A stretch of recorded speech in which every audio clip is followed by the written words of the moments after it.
गंगापुर में अनुव्रत मंच द्वारा काव्यधारा का आगाज। गंगापुर। रिपोर्टर दिनेश लक्षकार। अनुव्रत आंदोलन के 75 वर्ष के अवसर पर अनुव्रत मंच गंगापुर द्वारा स्थानीय कालू कल्याण कुंज में काव्यधारा का आयोजन किया गया। अनुव्रत प्रवक्ता रमेश हिरण ने काव्यधारा कार्यक्रम का संचालन किया, जिसमें अनुव्रत आचार संहिता के नियमों पर आधारित कविता पाठ करना था। सर्वप्रथम मंच सदस्य निधि वरितु मेहता ने पर्यावरण बचाएंगे तो हम बच पाएंगे कविता से पर्यावरण संरक्षण पर जोर दिया।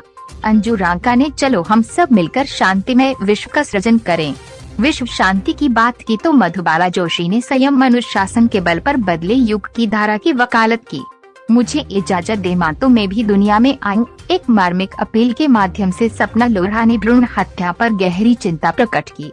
जब से जन्म लेती है बेटी बस एक ही बात बतलाती विकराल होती दहेज प्रथा की समस्या पर चोट करते हुए भावना गेलडा ने अपनी कविता कही। रेखा नौलखा गला मेरा घोट दो मगर मुझे वोट दो कविता के माध्यम से श्रोताओं को हंसने पर मजबूर किया। कैसे लोगों का बसेरा यह नया लेकिन कल सवेरा, यह प्रीति रांका ने कहा। सरोज भंडारी ने अपनी कविता में समाज में नई जागृति की बात कही।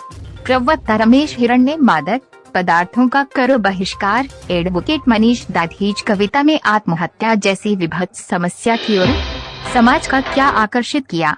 अनुव्रत मंच के सदस्य दिनेश लक्षकार व तेरा पंथ सभा के अध्यक्ष घेवर बाबेल ने काव्यधारा के इस कार्यक्रम की सराहना की। किसान करता है लेकिन उसका प्रतिफल नहीं मिल पाता।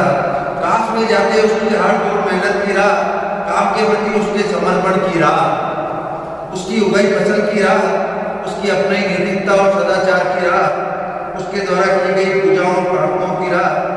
किंतु वे जा रहे हैं, वो सिसकिया भरते हुए कहता है, किंतु वे जा रहे हैं मुद्रा के रास्ते, किंतु वे जा रहे हैं मुद्रा के रास्ते, साहूकार की वही में उसके जीवन को कैद करने के लिए।